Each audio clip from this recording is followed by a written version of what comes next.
Hello, my name is Jess Hartwell, and I co-own and run Skyskins, a traditional wool-on tannery and luxury sheepskins and home accessories business here on the Isle of Skye. We're delighted to be sponsors of the On Farm podcast, and I'd love to take this opportunity to see if you may be able to help us. Here at Skyskins, we are proud of our tread lightly ethos, and we take the utmost care of the environment throughout every stage of our sheepskin tanning and sales journey. In line with this ethos, we are looking for crofters, breeders and farmers who breed native, rare or heritage breed sheep to supply us with raw skins for our tannery. It means that we can then handcraft fully traceable sheepskins, as well as support producers by putting value back into the sheep farming process. To find out more about joining our supplier network, visit our website skyskins.co.uk or give us a call on 01470 592 237. And of course, you can also browse and shop our sheepskins and accessories, which make beautiful gifts for your home, weddings, birthdays and more at skyskins.co.uk.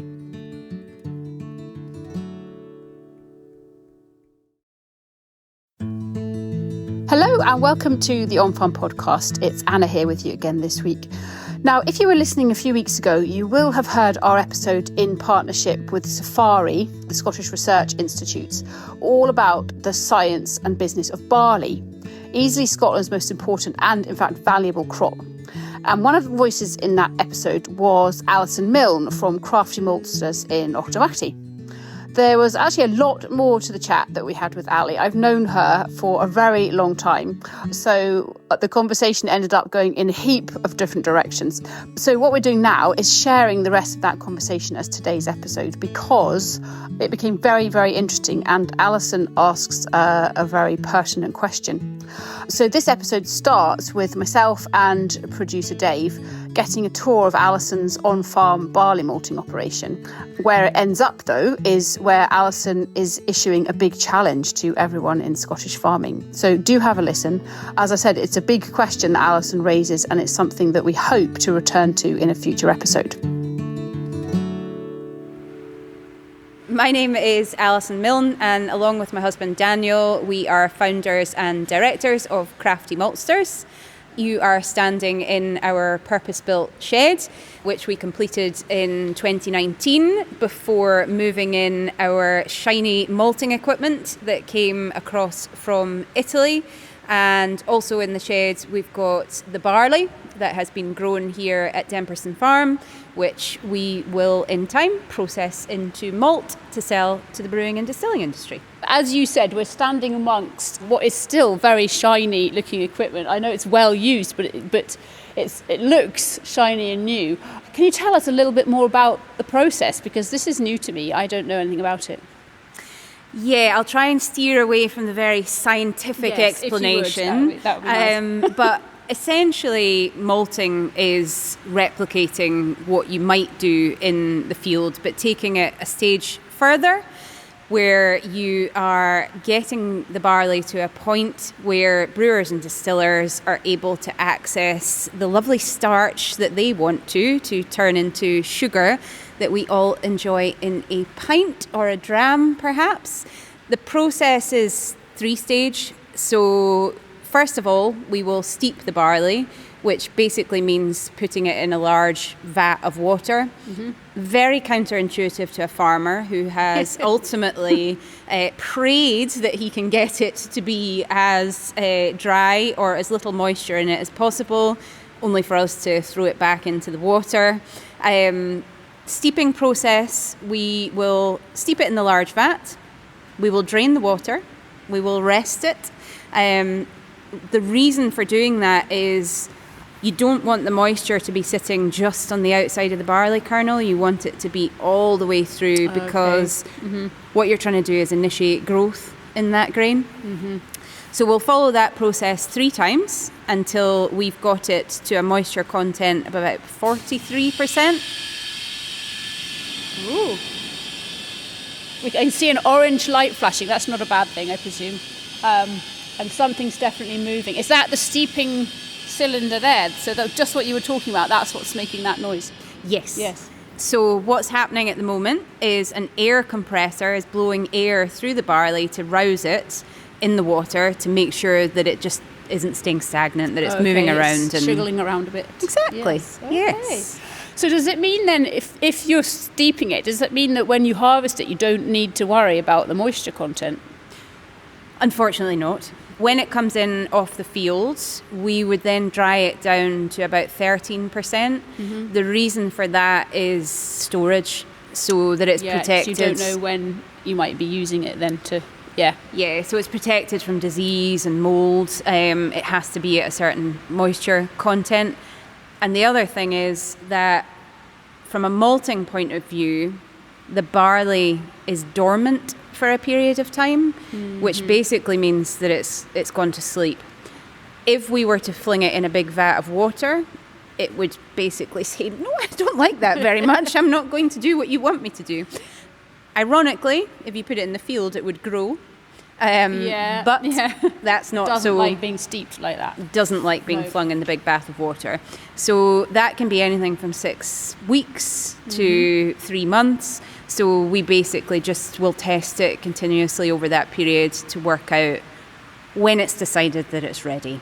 Because you can't push the barley. You have to let the barley do its thing. It sounds like a small child. It is.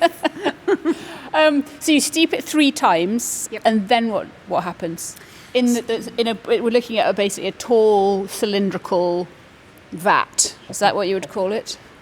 Steeping vessel. Steeping vessel, right. Yeah. And then it leaves that at some point. Where does it go next? So once my husband has decided that the moisture content is right, and he'll do that by testing it with a moisture meter, assuming that it's correct, it will then transfer over into that pipe that you might be able to see that goes from the steeping vessel into very large stainless steel drum.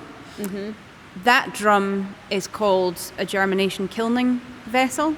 So it transfers across, so roughly about 3.5 tons of barley will move across with water, and we'll then drain the water so that the barley is on its own in that big drum. And then we will look to control the temperature in there in the phase that's called germination, which usually will be about 5 to 6 days. Again, that depends on the barley. We are in a position where we're not pressurized by production cycles. So ultimately, we will not move to the next stage until the barley is as optimized as it can be. Until, in its stubborn way, it's decided it's ready. Exactly. Yeah. So we'll control the temperature and the humidity inside that drum between 14 and 16 degrees. And we'll monitor that every day. My husband will periodically check it, and it's a very sensory thing. There's no fancy lab equipment. He will simply rub out the grain with his finger, because ultimately you're looking for a chalky type sensation. Okay, yeah. And what's happened is that the cell walls inside the barley grain have been broken down enough to a point that the brewer or the distiller that's going to be using it can get through it to access all that starch. That's really what you're trying to do. Yes. And then once he's determined that has happened as much as it possibly can, what you want to do is lock it in.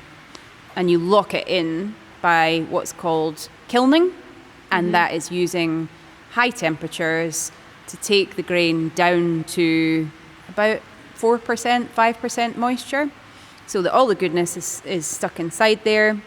And you may or may not know, but the main differential with malt is around temperature control.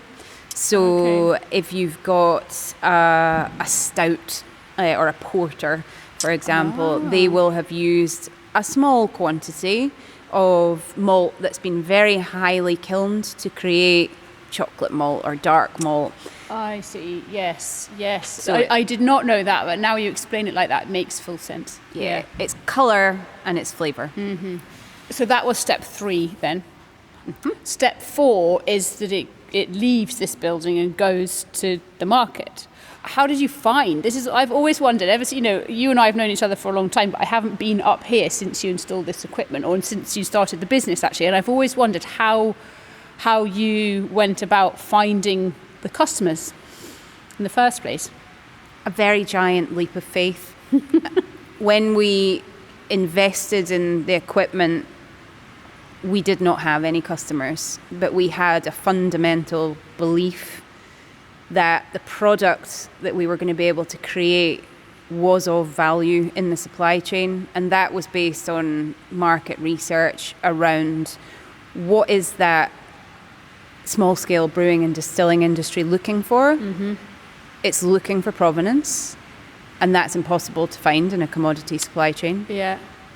It's looking for differentials, and at that stage, we believe, or we still believe, that there is a richness, there's a quality, there's a heritage, there's so much that sits behind that hidden journey, all the way from seed to final malt product that has not been told to greatest effect. So that fundamental belief drove us to take a leap of faith and believe that we could create the customer base. Yes. And I guess a little bit of naivety in that, but if we hadn't have had that naivety, we wouldn't have been able to do it. What do they say? If you wait to do something big until you're ready, then you'll never do it. You've just got to make, like you say, make the leap and do it. And so who are some of your customers then? So we've worked with a range of different customers across the UK. It started predominantly with the brewing industry. And I think the reason for that was because the distilling sector wanted to wait until we had demonstrated quality of product. I see, yeah. They've got a longevity to their process that is too risky. So we started off with, I suppose, round the doors, local brewers. Actually, one of our first orders was to a distiller in Sweden. Oh, right. And we also had a lot of conversations with some of the larger scale global distilling companies, Beam Suntory, William Grant & Sons, who were very interested in the story that we had to tell, particularly around our heritage grains, because that research and development piece that we were labouring so heavily on was of great interest to them, because at that time there's very little differential in barley. You have commercial strains and a recommended list that's produced by AHDB, and people very rigidly stick to that list. And our view was, if we can demonstrate the quality of a product that sits outside of that, particularly in relation to flavour, because nowhere in the criteria does flavour come into it. It sounds a bit kind of cliche, but you don't make progress unless people are willing to make that leap of faith. And actually there are, we've probably, to different degrees, but we've probably spoken to many people for the podcast who've just thought, I can't necessarily articulate this, but I have a belief that this is the right thing to do and that it's going to work, and then they've done it, and you just you'd always be wondering what if you hadn't just I think that's in with both feet. That's absolutely true, but I think what's become apparent to me is perhaps I should have made a greater separation between what was going to be beneficial for the greater good of the industry, because that was a lot how my career had been driven. Yes.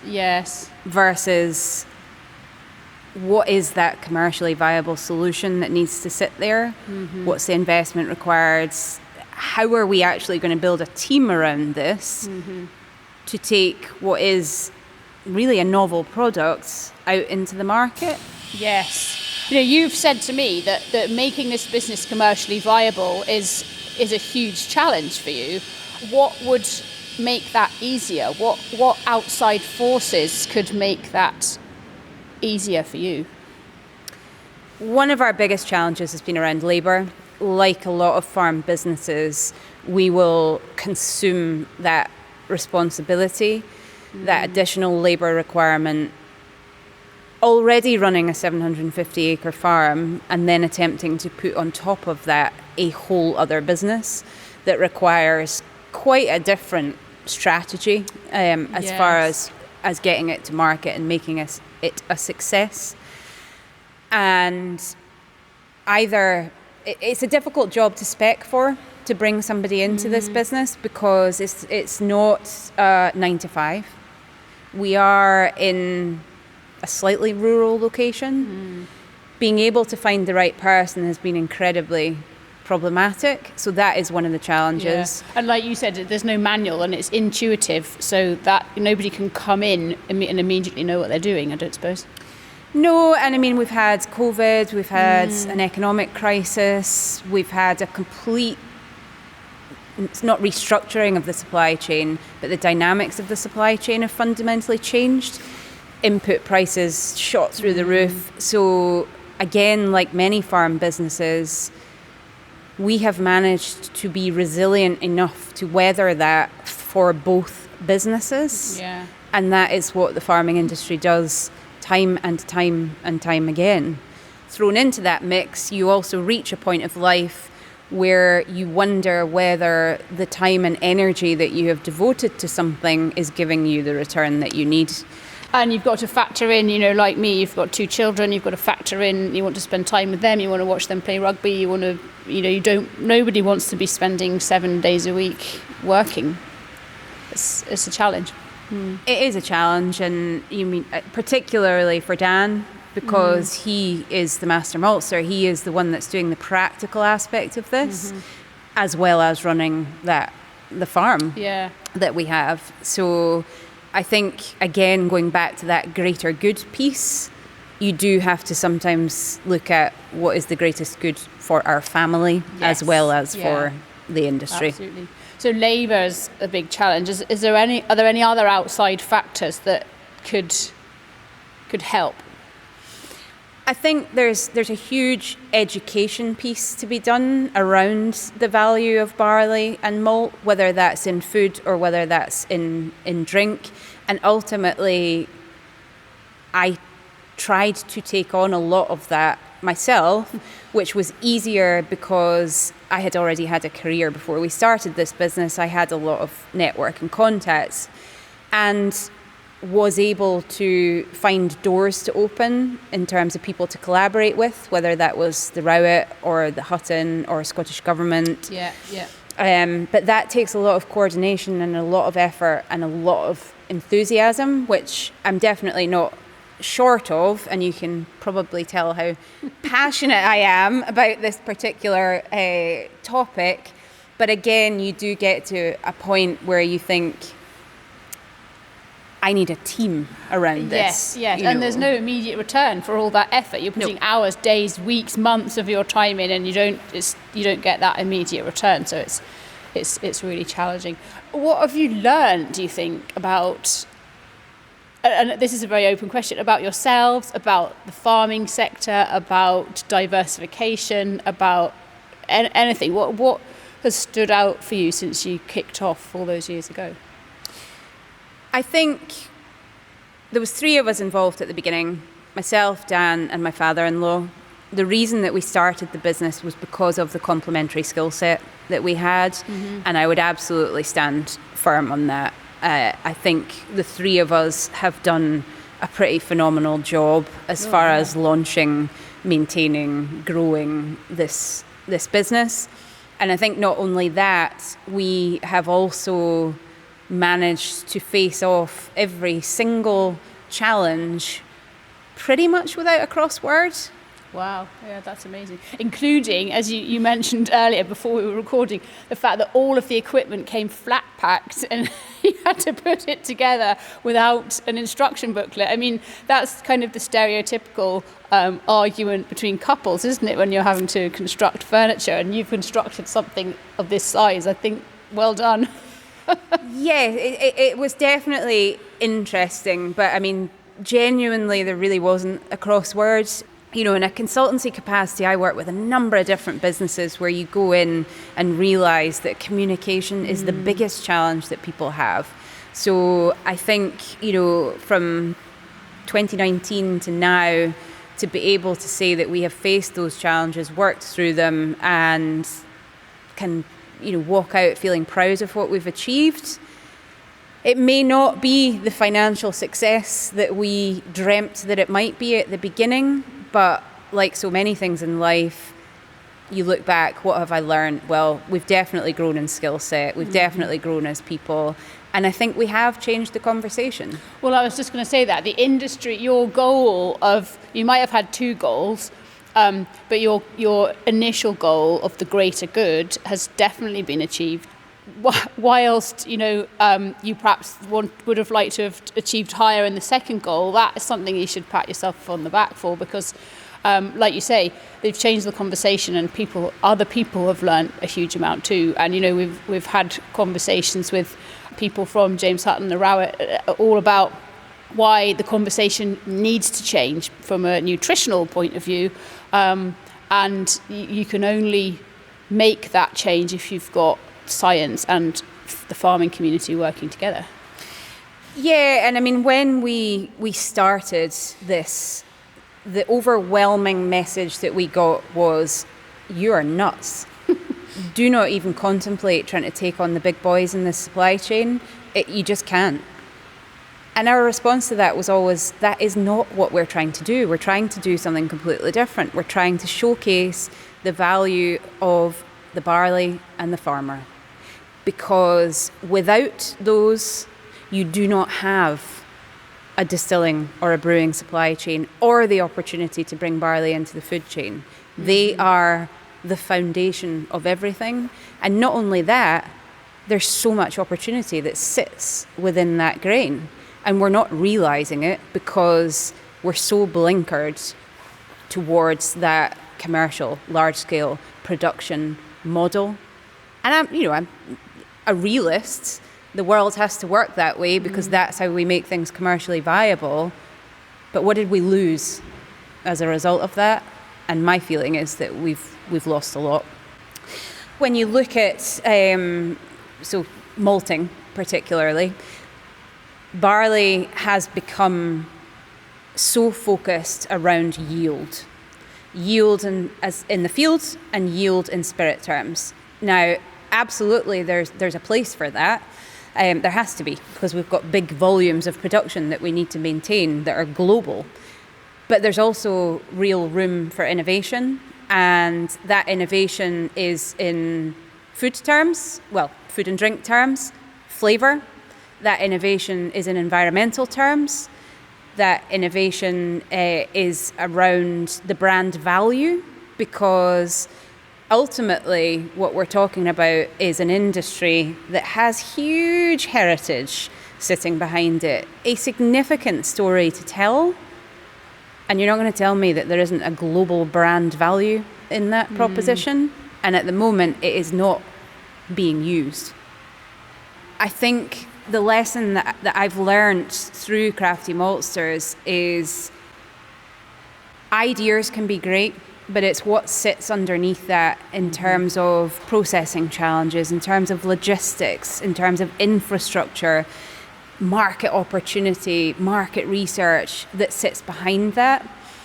It has to be a large-scale project that actually brings together the farming industry, the processing sector, the research and development strand, because I absolutely do see the opportunity that lies here.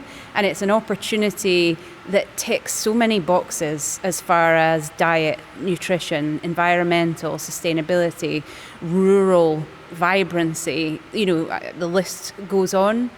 And I think the reality is that agriculture is one of the last remaining industries in the UK with an infrastructure the length and breadth of the country. It's also populated by people that are full of entrepreneurship, resilience, and actually have the capacity to be able to deliver on opportunities. And now we need to bring that together, and the onus is on the supporting bodies around that to try and realise this opportunity, because it is possible. I couldn't agree more, and incredibly inspired by this, but who are we going to point the finger at here to take that initiative and get the ball rolling? And I'm not meaning an individual, unless you've got somebody in mind. But in terms of those bodies, how do we actually start from a waking up and getting on with it point of view? I think very often we look to government to provide that leadership.